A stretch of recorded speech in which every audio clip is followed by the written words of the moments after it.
China is bouncing back from the effects of coronavirus, and the world is watching to see what they can expect from life after lockdown. China's economy is now functioning at around 90% of normal levels.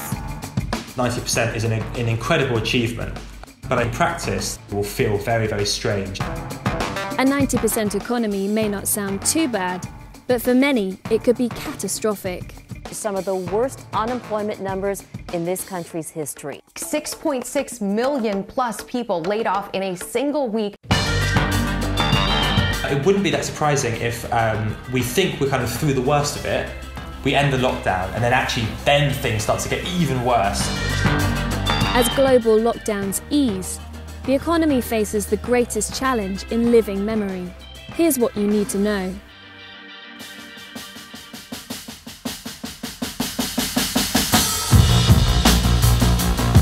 In China, factories are up and running, classrooms are full, restaurants are open, but the economy has not returned to normal. In fact, it's operating at around 90% of usual levels. And as lockdowns ease elsewhere, this 90% economy could be what the rest of the world has to look forward to.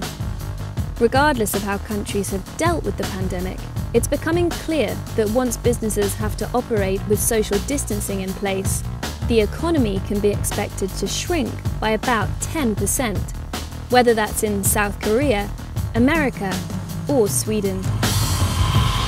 But the missing 10% will mean life will feel far from normal. In China, large chunks of everyday life are missing. Having collapsed in January, consumer footfall has recovered to about half its previous levels.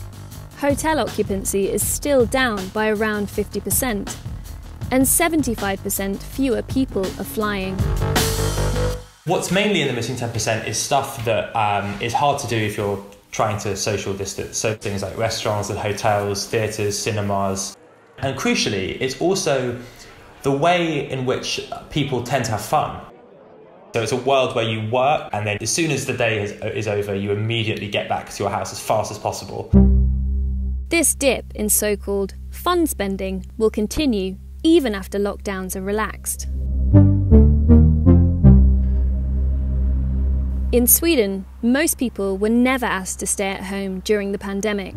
But Swedish spending patterns over the past few months have mirrored those in neighbouring Denmark, which has been under lockdown. Daily restaurant turnover fell by 70% last month, as uncertainty over the economy and fear of infection meant fewer Swedes ate out.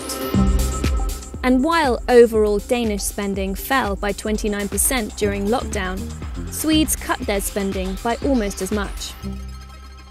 What the evidence suggests now is that actually it's people's own voluntary decisions about how they behave which are shaping economies, actually more than what the government is telling people to do. The lockdown itself is not really influencing behaviour that much. The true economic impact of imposing lockdowns will take time to emerge. In China, it was several months after the lockdown began to be lifted before bankruptcy numbers started to rise. It wouldn't be that surprising if we think we're kind of through the worst of it, we end the lockdown, and then things start to get even worse than we had expected. For the past few months, the global economy has been propped up by unprecedented levels of state aid. In Europe's 5 largest economies, 1 in 5 workers is currently in a special scheme where the state pays their wages. The government has deployed 750 billion euros to sustain companies. That's unprecedented. The government is going to step in and help to pay people's wages. It's only as this support is gradually withdrawn that the wider cost of Covid-19 will become clear.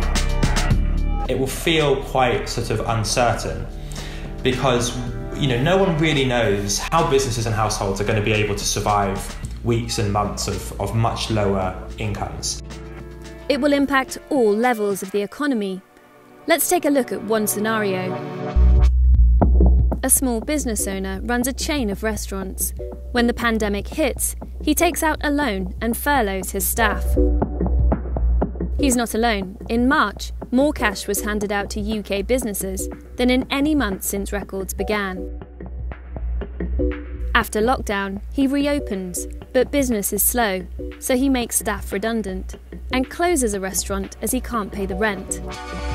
This has already been happening. In the first quarter of the year, the share of commercial tenants who paid their rent on time in Britain fell from 90% to 60%, with big firms like Burger King admitting they couldn't make rent on empty restaurants.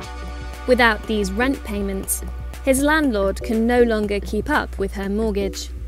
And ultimately, her bank is left with debt that cannot be repaid.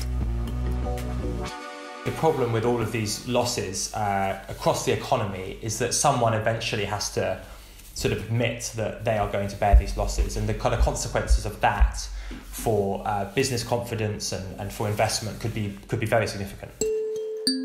If you are concerned that your customers or your tenants or whoever is not going to actually be paying the money they owe you, then making new investments is not just risky, it's actually completely impossible to price because everything is so unstable. And so the risk of that is that things like investment get cut back massively, and that will have very large effects. Key economic factors already indicate that the world is facing a prolonged recession. Already, unemployment in America is at its highest rate since the Great Depression. But these losses will not be felt equally. To see how, let's go back to our restaurant owner. The industries hit hardest by the Covid-19 pandemic are labour-intensive and rely on an army of low-paid workers. And it is these people who are particularly likely to lose their jobs. In America, you are already twice as likely to be made redundant if you're earning less than $20,000 a year than $80,000 a year. The kind of jobs that won't exist at all or in much reduced numbers will be the kind of jobs that are typically done by people who are paid less, jobs that are done by women, and jobs that are done by ethnic minorities more commonly. So that's jobs in things like leisure hospitality, retail trade, and that kind of thing. So I think you could expect unemployment to be really concentrated in certain groups. And these economic changes will shape the political agenda in the post-lockdown world. You could imagine a situation where it becomes kind of commonsensical that the essential workers who've kept the economy going, you could imagine a push towards trying to improve their standard of living and standard of work. On the other hand, you could imagine a situation where countries kind of close in on themselves and say, we don't want immigrants because immigrants bring disease, and we want to make sure that we have capacity to build vaccines for our citizens, for no one else. It's too soon to know which way the political tide will turn, and each country's response will be different. But one certainty is that the longer we all have to wait for a vaccine to be developed and distributed, or effective treatment found, the more pronounced the effects of the 90% economy will be. My name's Callum Williams. I'm Senior Economics Writer at The Economist. If you want to read more about the economic consequences of the coronavirus pandemic, then click the link opposite.